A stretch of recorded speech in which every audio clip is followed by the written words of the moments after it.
Before we begin our exploration of Chipping Norton Lake, I would like to acknowledge the Tharwal and Darug people who are the traditional custodians of this land and the Georges River catchment.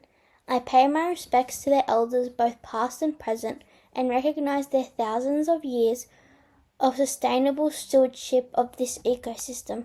Welcome to Chipping Norton Lake, a 50-hectare oasis in the heart of southwestern Sydney. To a normal viewer, this looks like a pristine natural wonder, but the story of this ecosystem is an example of human-driven landscape evolution.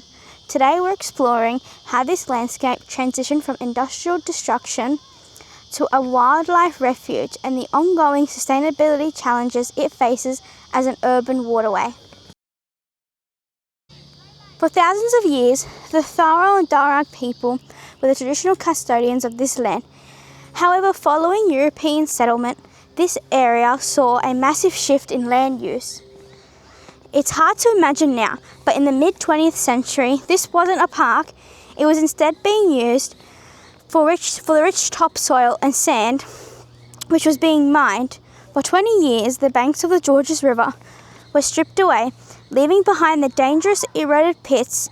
This industrial footprint severely degraded the local ecology. It wasn't until 1977 that the Chipping Norton Lakes Authority began the massive task of redemnation, which is a scientific process of healing the land and turning those mining pits into the lake system we see today. Today, the lake is a biodiversity hotspot with over 50 species of birds like pelicans, sacred ibis and swan fins, but the real stars are the trees.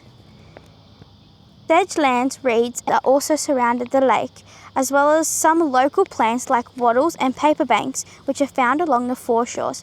This is an endangered ecological community that acts as a buffer, holding the soil together and filtering the water. Sustainability is a delicate balance. One of the most successful human impacts is the creation of the lake's island. By strictly prohibiting human access, these islands serve as a wildlife refuge, allowing birds to nest without the threat of domestic pets or habitat disturbance. But the work isn't finished, because this lake is a sink for urban runoff. It faces a constant sustainability crisis. Everything from our street ends up here, like oil, litter and fertilizers. This is why water quality remains a primary concern for the Lakes Council. Chipping Norton Lake proves that human impact doesn't always have to be a one-way street of destruction. Through intentional ecological restoration, this park serves as a dual purpose of recreation and the natural recovery of nature. But as visitors, the responsibility remains ours. Stay on the paths, protect the plants and local wildlife, and remember that our actions upstream the health of this ecosystem. Thank you for joining this virtual excursion.